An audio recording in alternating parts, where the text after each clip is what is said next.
आवेला पिया, याद आवेला दिनों रात तोहरे खाली याद आवेला, दिनों रात रहुए खाली याद आप लोग देख सकते हैं वीडियो में कितना सुरीली आवाज़ में भाई और उनकी पत्नी ने जो है गाना को गाया है। गाना कुछ इस प्रकार है कि न कोई बाजा है न कोई कुछ है, तब भी इतना सुर जो है इस गाने में निकल रहा है। घर के बात तू मानो, आएब जल्दी घरे ऐसे जीद जानी ठानो।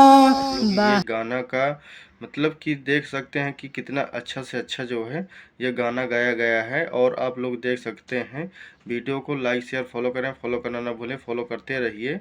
बाहरा में जाके पिया भूल रौरा गईनी, तीज त्योहारो बीतल घरे नाही आईनी। मजा नहीं आ रहा है।